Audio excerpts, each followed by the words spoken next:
30 minutos largos nos vamos a dedicar a acercarnos a la semblanza de la venerable Teresa Enríquez, que sabíamos hace muy poco tiempo que el Papa aprobaba sus virtudes heroicas y está en camino ya próximo de su beatificación. Y para acercarnos a la figura de la loca del sacramento, como llamaba Julio II a esta gran mujer importantísima en la España del principio del Renacimiento, la España de los Reyes Católicos, vamos a elegir ese itinerario vital, fijándonos especialmente en su devoción eucarística y en su atención a los más pobres y necesitados. Y tenemos una gran mujer también, que es doña Pilar Gordillo Izájar, nuestra delegada de fe, delegada diocesana de Fe y Cultura, que también como aquella mujer del siglo XV y XVI es emprendedora, que ha hecho una investigación importante con el cariño que caracteriza a todo el patrimonio espiritual y material de nuestra archidiócesis, y que va a ser una semblanza necesariamente apretada, pero que seguramente nos va a abrir el gusto para conocer más a esta gran mujer. Vamos a escuchar a continuación. Solo un aviso práctico, y es que cuando terminéis, creo que este grupo después va a la oración de la colegiata, pues al terminar a las 6:15, cuando termina la oración, nos vamos directamente al pabellón del colegio, porque hay una previsión incierta del clima, entonces vamos a eliminar la procesión mariana, haremos el acto mariano directamente allí, en el pabellón cubierto del colegio, donde hemos metido también el festival final, el concierto de Hakuna, la proyección de los vídeos y testimonios. Todo eso será cuando lleguemos después de la oración, directamente al pabellón, y allí ya tenemos el festival. Pues sin más preámbulos, escuchamos a doña Pilar Gordillo, a la que pido un aplauso también.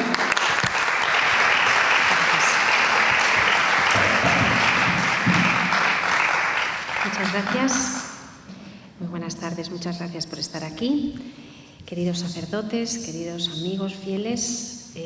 vamos a trazar esta semblanza dinámica, ágil, sobre doña Teresa, nuestra venerable,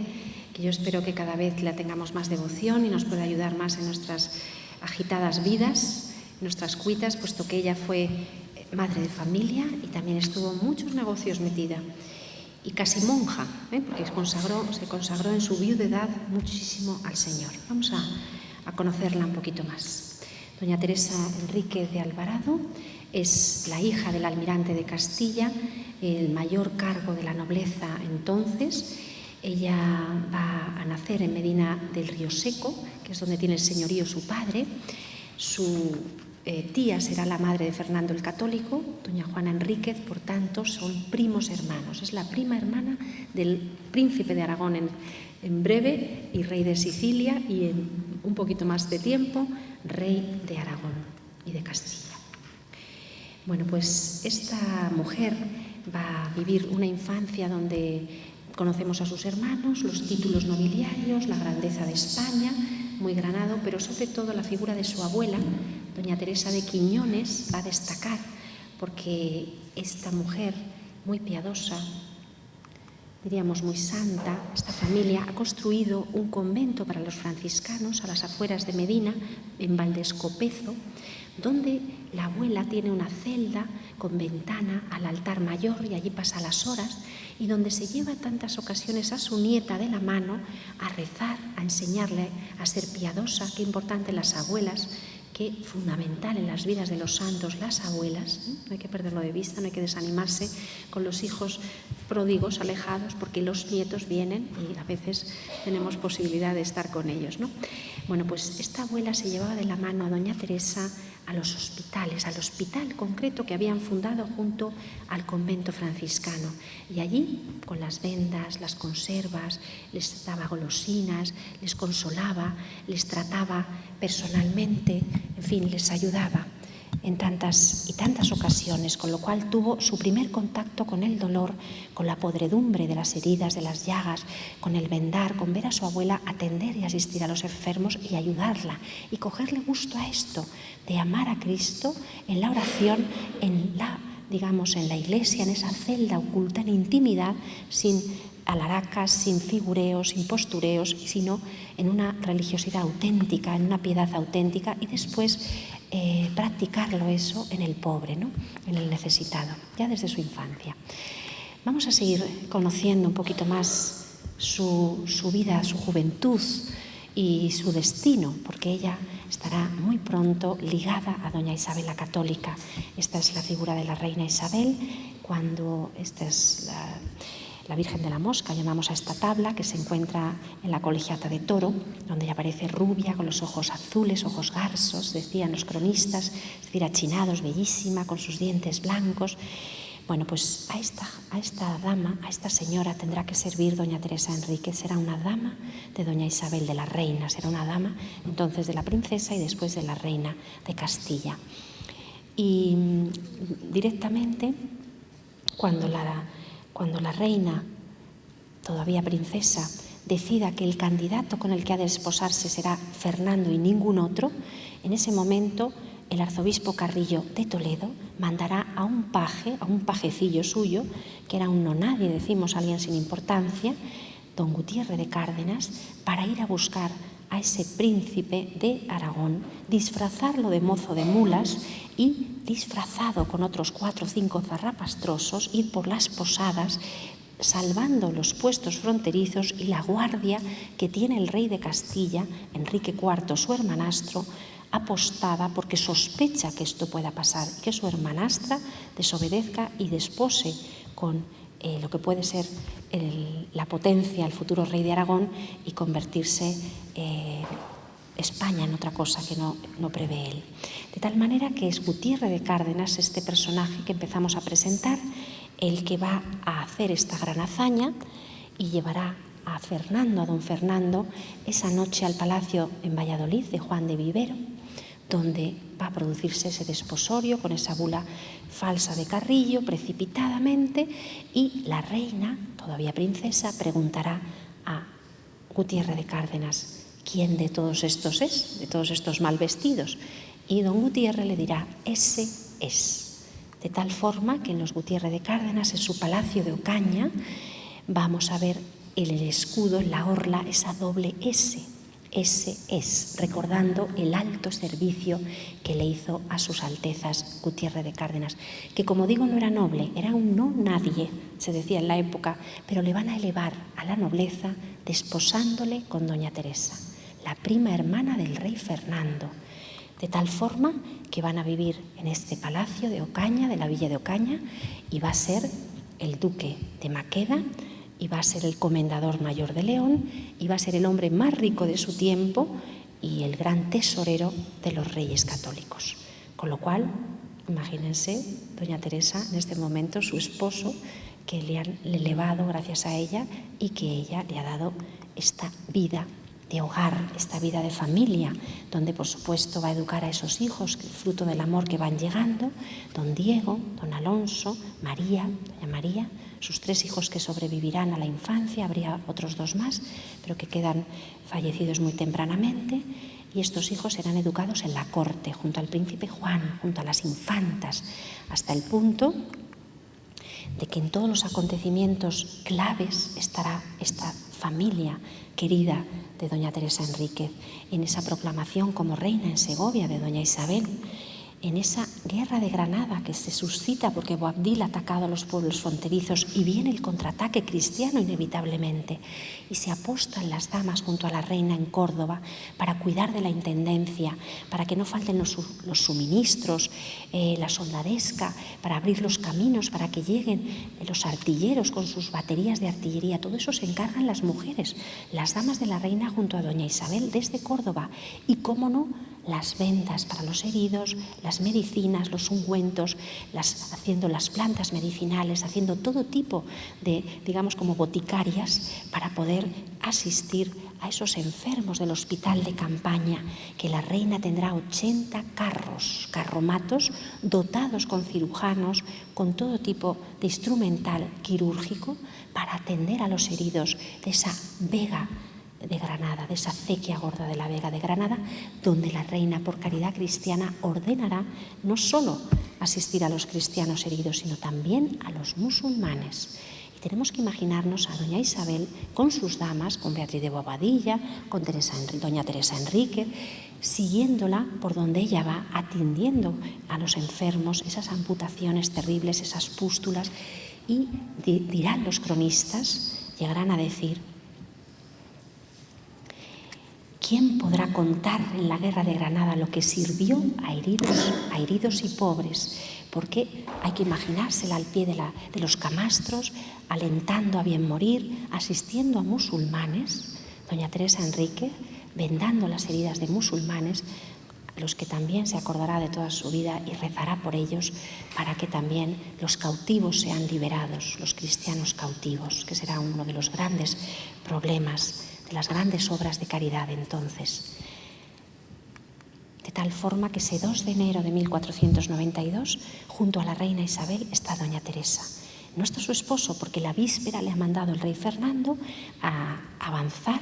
a abrir la Alhambra. Será el primero que enarbole por esa torre de Comares la cruz del cardenal Mendoza, la cruz que tenemos en la Catedral de Toledo con el doble travesaño, como bandera de triunfo de la fe católica sobre el Islam. Y será Gutiérrez de Cárdenas el que nos cuente que ese día empezaron, al ver el patio de los Leones, al ver la Alhambra, ese paraíso bellísimo, en el cuarto dorado celebraron la primera misa, la víspera de que entraran los reyes católicos. Y cómo no eran los sollozos, los abrazos, las lágrimas de verse allí los cristianos que habían conseguido el último reducto de España, que ya tenían ese sueño visigodo de nuevo revitalizado, la España unida. Pues todo esto lo vivió Gutiérrez de Cárdenas, se lo contó a su esposa, doña Teresa, que, como decimos, ella estaba en este momento en la entrega de la llave. La llave se la entrega Boabdil al rey don Fernando, le besa la espuela, el rey don Fernando no se lo quiere consentir, no quiere la humillación del enemigo. El rey don Fernando le entregará a doña Isabel al príncipe Juan, el príncipe Juan al conde de Tendilla, que será el alcaide de la Alhambra, será el custodio de este lugar, diciéndole Boabdil a don Fernando: mucho te quiere tu Dios cuando te entrega las llaves de mi paraíso. Bueno, pues esta familia fue testigo de este momento histórico y entró en este paraíso. Y llegamos a esta última década del siglo XV, cuando el matrimonio decide ayudar económicamente al arzobispado de Toledo, a la catedral concretamente, al arzobispo Mendoza, el gran cardenal don Pedro González de Mendoza, que ha gastado fortunas en la guerra de Granada, y para ayudarle, digamos, compran este espacio pequeño, este reducto minúsculo, esta capilla de Nuestra Señora de la Antigua, a cambio de comprar también, a cambio de millones que le dan a la catedral, y en la permuta también a cambio de la villa de Torrijos. De tal forma que aquí tendremos, en esta capilla de la catedral, en la parte alta, los bultos esculpidos de doña Teresa arrodillada, presentada por San Juan Evangelista, que va con el cáliz. Es un gran santo de devoción de la reina Isabel y de doña Teresa, por su amor a la Eucaristía, el que reclinó la cabeza en el pecho de Cristo en la Santa Cena, y frente a ella su esposo Gutiérrez de Cárdenas, presentado por Santiago Apóstol, con la cruz de Santiago, puesto que él era el comendador mayor de León, miembro principal de la Orden de Santiago. Este es el escudo nobiliario, esta es la carta de la villa de Torrijos, la compra de la villa, que van a convertir en una auténtica ciudad de Dios, al modo de San Agustín, dotada con su alcantarillado, con sus escuelas, modernizada por completo. donde construirán su palacio. Don Gutiérrez, el hombre más rico de su tiempo, se hará un palacio, el palacio, decimos, de Altamira, son condes de Altamira, que estaba en lo que hoy ocupa toda la Plaza de España, desaparecido por completo, piedra a piedra, vendido a todo tipo de, bueno, pues no voy a calificar, en esa inquina de los tiempos, finales del siglo XIX, principios del XX, nos hemos despojado de nuestro patrimonio con esta alegría, con esta tristeza, diría yo, y esta portada bellísima. Todos estos artesonados, escaleras de Covarrubias, de Alonso Covarrubias, en fin, alfarjes, mudéjares bellísimos, están hoy diseminados en museos internacionales de Estados Unidos, de Inglaterra, en fin, desgraciadamente. La portada original la podemos ver piedra a piedra en una finca en Santa Cruz de Retamar, la finca del Alamín, que sería muy fácil reconstruirla y ponerla en la Plaza de España de esta preciosa ciudad de Torrijos.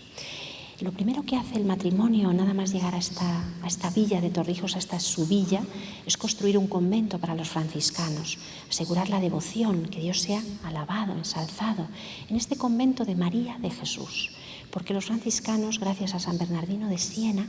han recibido una predicación por la Toscana de la dulzura del nombre de Jesús y van a añadir al nombre de María, siempre marianos, esta doble devoción de Jesús y María, convento de María de Jesús, que era como San Juan de los Reyes, era una maravilla, nos cuentan los cronistas, con este último gótico de los reyes católicos, de la cardina gruesa, del arco, decimos como flama, como fuego, en esa tracería gótica maravillosa, esos claustros. Tenía una iglesia fabulosa de la que quedan los cimientos junto a la estación de tren y poco más. Los franceses de Napoleón dinamitaron, hicieron estallar, destrozaron. Después nuestra compraventa hizo el resto, ¿no? Y por supuesto la piqueta constructiva, arrasadora. Y llegamos a un momento fundamental, histórico en la vida de los reyes católicos. Es un fotograma de la serie de Isabel, es el príncipe Juan desposándose con la archiduquesa Margarita de Austria en la Catedral de Burgos. Este día, su amigo íntimo personal, don Alonso, el hijo de doña Teresa, junto con otros jóvenes, al volver de la catedral, de la ceremonia, están haciendo una suerte de cabalgata, cabriolas con los caballos, una suerte pues, de exhibición, y el caballo de don Alonso, desgraciadamente, se va a encabritar y se desploma sobre el joven y le hunde todas las costillas, las clava en los pulmones. Y este joven va a estar agonizando durante 4 horas en brazos de su madre, doña Teresa, que le da tiempo a llegar, a consolarle, a prepararle para bien morir, a animarle para heredar estos otros señoríos, no los de Maqueda, no los de Ocaña, sino los del cielo, los de la vida eterna. En el momento que el muchacho cierra los ojos, doña Teresa, en la prueba más grande y más alta de su vida, la prueba para una gran santa que Dios permitió, se desploma, cae de rodillas y, parafraseando a Job, dirá: el Señor me lo dio, el Señor me lo quitó, bendito sea su santo nombre. Esta prueba va a ser muy importante, doña Isabel está cerca. Este día de fiesta se convierte en un acontecimiento luctuoso en la corte y doña Isabel guardará como buen aceite este ejemplo heroico, virtuoso de doña Teresa, porque 9 meses después, como sabemos, el príncipe Juan, enfermo de tuberculosis, con doña Margarita embarazada, que perderá ese bebé, pues va a morir también, recibiendo el ánimo de don Fernando, el rey don Fernando el católico: hijo mío, aquestos señoríos son mucho menores que estos otros que vas a heredar en la vida eterna. Le dirá las mismas palabras. Y Dios será mucho más benigno, vete tranquilo. Él se iba triste, no podía reinar, no iba a ser rey. Mucho mejor no haber sido rey, porque Dios no te pedirá cuenta de los altos estados, como a tu madre y a mí, que hemos sido reyes. Era mucho más benigno, mucho más misericordioso. Vete mucho más en paz. Pues llegamos al momento de la muerte de don Gutiérrez de Cárdenas. Estamos en 1503, estamos en la villa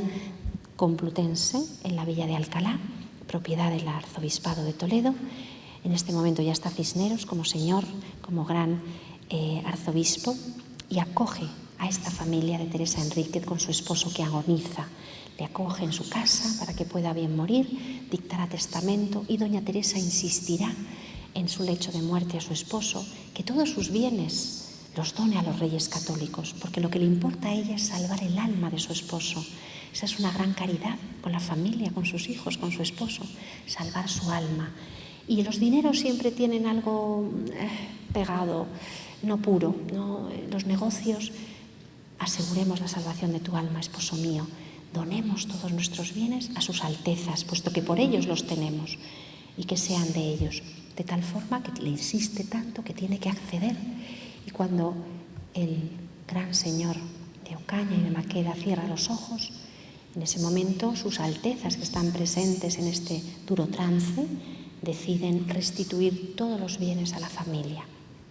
de tal manera que doña Teresa recupera los bienes, pero de alguna forma pues salva o ayuda al tránsito de su esposo. En este momento, cuando ella ya enviuda, decide venirse, retirarse de la corte, ya no tiene sentido servir ahí, ha muerto su señora, 1504, doña Isabel, en Medina del Campo, su trabajo en este mundo ha terminado aparentemente, y se retira a un cubículo, a una pequeña celda, a un espacio modesto, se despoja de sus alhajas. Sabe, Señor, que estos arreos nunca me han satisfecho, ¿no? Y se quita esas joyas, ¿verdad?, en presencia de su aya. Tenemos una obra de Sánchez Cotán que han ido copiando y que está en poder, en custodia de la familia. Y vamos a ver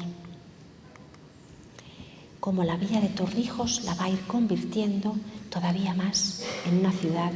realmente, una ciudad de Dios, donde todos los pobres tengan acogida, donde todas las necesidades estén atendidas. Vendrán las epidemias de peste, pues ella fundará para esos huérfanos que se han quedado, esos niños de Torrijos, un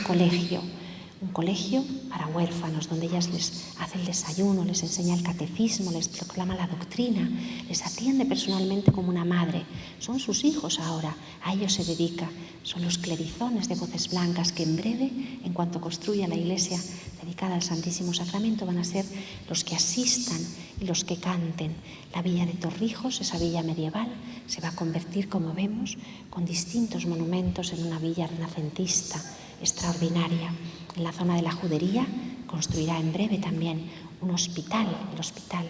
de la Santísima Trinidad, junto al Hospital de la Consolación.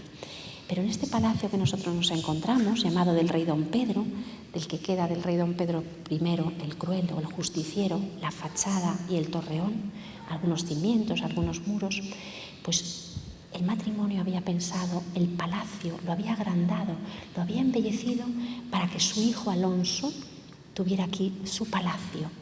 Al morir Alonso, los planes se han truncado. Doña Teresa, estamos en 1507, decide entregar este edificio haciendo unas obras pertinentes a la Orden de la Concepción, a las concepcionistas, como monasterio para que la Inmaculada Concepción y la Eucaristía sea honrada y venerada en esta casa. De tal forma que tenemos el claustro y esa galería hacia el sur, esa galería para las monjas. 3 de sus nietas ingresarán en la Orden de las Concepcionistas, los frutos de su hija María concretamente, ¿no? Los frutos no se harán esperar. Y llegamos al año 9. Entre medias el Papa ha sabido de la devoción impresionante de esta mujer, que ha dado dinero a unos hombres en Roma para que lleven el viático de manera digna a los enfermos, con hachas de cera, con un palio que ella misma ha bordado, con varas de plata. El Papa se está quedando sorprendido, cada vez le llegan más noticias de esta señora, a la que va a empezar a escribir y a la que emitirá una bula especial, una bula papal por la que le concede a ella el permiso para fundar estas cofradías del Santísimo Sacramento con indulgencia plenaria, de tal manera que en la propia ciudad de Toledo, en la plaza de Zocodover, sobre el Arco de la Sangre, en esa capilla donde se abría el balcón y los comerciantes de ese Zocodover, de ese mercado, podían escuchar misa, cuando se levante el cadalso, cuando vengan las condenas a muerte, cuando venga el hacha del verdugo o la horca para el noble o la horca para el villano, los capellanes bajarán de la capilla para dar no solo confesar, dar la absolución y la indulgencia plenaria a esos condenados. Perderán la vida, perderán su cuerpo, pero no perderán su alma, gracias a doña Teresa Enrique. Las cofradías, la cofradía de Roma sigue su curso, el Papa quiere ser miembro de esa cofradía, estamos en 1508 y en 1509 todo ese amor a la Eucaristía, esas pequeñas primicias, ese cuidar de las uvas que traía de cebreros para el vino, ese cernir ella misma la harina para el pan eucarístico, ese colocarlo bajo un palio con una vela, aunque no era todavía el pan consagrado, o sea, esa veneración, ese cariño y ese mimo que también vamos a ver en esas parejas de sacerdotes que va financiando y enviando por el norte de España para que velen que los sagrarios sean dignos, no sea un cajón de cualquier manera, sino que tengan su orfebrería, sus metales preciosos, su vela, ¿verdad? Pues todos esos detalles se van a explosionar en la gran obra que será la colegiata dedicada al Santísimo Sacramento. Las trazas de Antón Egas y de Covarrubias, será una de las grandes obras maestras de Covarrubias, donde su escudo desaparece. No hay afán de fama ni de vanagloria. Lo importante es la Eucaristía, ese es el sello, el Santísimo Sacramento. Y ahí veremos una colegiata, que es una pequeña catedral de 55 metros de largo, 22 metros de anchura, inmensa, donde ella, los mejores pintores, los mejores artífices, las mejores alhajas que dejará en su testamento, Correa del Vivar, las pinturas fabulosas con la Santa Cena presidiendo, este tabernáculo bellísimo para custodiar el Santísimo Sacramento y las alhajas, todos sus bienes en su testamento para las sedas, tapicerías, alhajas, custodias, cálices, algunos hermosísimos, para cuidar hasta el último detalle el Santísimo Sacramento. Pero tan importante como el Santísimo Sacramento, o más, vemos su cuerpo cuando aparece, son los pobres, que son sagrarios vivos de Cristo, y enfrente de la colegiata, a pocos metros, mejor dicho detrás, ese hospital de la Consolación desaparecido hoy, y este otro ya reformado de la Santísima Trinidad, donde las galerías de mujeres separadas de la galería de hombres, este precioso patio abierto al aire, a la ventilación, al sol, esa galería de convalecientes, ese cirujano en plantilla pagado por ella, los 6 oficiales como enfermeros diríamos hoy y los mayordomos, o sea, toda la estructura, su fortuna la va empleando en las construcciones, en el mantenimiento, que no falte esos capellanes para ayudarles a bien morir, esa capilla del Cristo que todavía sobrevive afortunadamente en lo que fue la antigua sinagoga en la zona de la judería. Y ese amor a la Eucaristía lo sigue llevando en la persona de los pobres,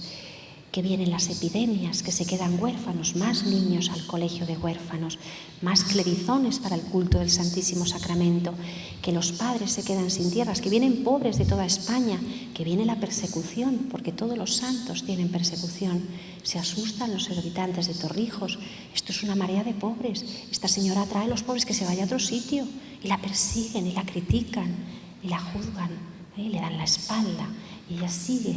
digamos, intentando con la ayuda de sacerdotes aliados, sobre todo Fernando de Contreras, atender a esos pobres, y hace repartir tierras, semillas, les da simientes, les da peros de labranza, les da animales,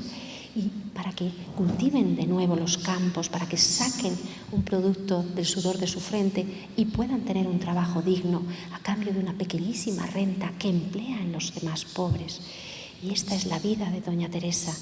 Y en San Dámaso y en San Lorenzo de Roma, sus cofradías siguen adelante. Y el Papa, como digo, pertenece a una de ellas. Y cuando firma en sus cartas, cariñosamente la saluda como pazza, loca, traducimos, más bien apasionada, entregada, impulsada por el Santísimo Sacramento y embriagada del vino celestial. Este es el título entero, el piropo que le echa Julio II, el Papa del momento. En esta capilla, con mármoles riquísimos, ella va a financiar una capilla en esta iglesia de San Lorenzo, en Roma, una capilla dedicada al Santísimo Sacramento. Todavía hay una inscripción que recuerda el nombre de doña Teresa Enríquez. Y las cofradías, como digo, del Santísimo Sacramento, con esa indulgencia, con esas limosnas de caridad, se extienden por toda España, en varias de las ciudades, por supuesto en Sevilla, donde llegará con Fernando el Católico en Germana de Foix esas 5 cofradías, una de ellas en la iglesia de San Lorenzo. Estamos viendo en la plaza que hay detrás, está dedicada a doña Teresa Enríquez en Sevilla, otra de ellas en San Salvador, en el Sagrario, en fin, se van extendiendo por toda España. Y Fernando de Contreras, que le llamamos en su justa medida el apóstol de Andalucía, uno de los apóstoles de la berbería, uno de los grandes rescatadores de cautivos, pues es llamado a Torrijos, se convierte en el director espiritual de doña Teresa, en el director de ese colegio de muchachos. Será el padre de todos ellos quien los saque adelante y los haga hombres de bien. Junto a los niños estarán las niñas, que doña Teresa va a dar importantes dotes, porque si una niña no era dotada, se iba a la prostitución, no podía desposarse, nadie casaba con ella. De tal forma que Fernando de Contreras pasará buena parte de su vida aquí en Torrijos, ayudándose, siendo el brazo derecho de doña Teresa, ayudándole a ejecutar tantas obras de caridad. Y cuando llegue el momento, con millones de doña Teresa, viajará a Argel, al norte de África, y allí en la berbería rescatará a muchos cautivos, sobre todo los niños. Cuando ya haya fallecido doña Teresa, contarán que volverá a Sevilla victorioso con 300 niños procesionando con una explosión de alegría, porque él es el gran rescatador de esos cautivos, ese terrible negocio. Los barcos cristianos eran apresados en el Mediterráneo y eran llevados a Argel. Así que en esta compraventa de esclavos, doña Teresa tiene especial sensibilidad en su oración, en su contemplación frente a la Eucaristía. Tiene su corazón en el norte de África, en esos niños que vuelvan al cristianismo, que han sido bautizados, que no se los lleve el Islam para siempre, ¿no? Pues todo esto está en el corazón de doña Teresa, que vendría sin duda aquí, a esto que era la capilla del convento de las monjas concepcionistas, a rezar, a pedir. Espero que esté pidiendo por nosotros hoy en el cielo, que esté intercediendo. Ella se despojó de sus bienes, se despojó de su fama, se despojó de su familia, se despojó de su cuerpo, porque pidió también en su testamento que con secreto absoluto, y esto estaba aprobado por su confesor, una vez enterrada en este sepulcro de alabastro lujoso, que no estaba aquí en el centro de la colegiata, estaba en el convento de Jesús y María, junto a su esposo, sacaran el cuerpo con el máximo secreto y la llevaran a un lugar mucho más humilde entre los franciscanos, y allí fuera emparedada. Ese secreto se había perdido y con el tiempo, milagrosamente, en el siglo XVII se encuentra el cuerpo incorrupto que hoy tenemos entre nosotros. De tal forma que vemos que una mujer que amó tanto la Eucaristía, que cuidó tanto de Jesús vivo, que comulgó tanto, que tuvo a Dios dentro, vivo y palpitante, que fue tan gran amante de Dios, cuidó con esos detalles, con esas delicias, con esas ternuras a cada uno de los hombres dolientes, sufrientes, necesitados, como sagrarios vivos de Cristo. Muchas gracias.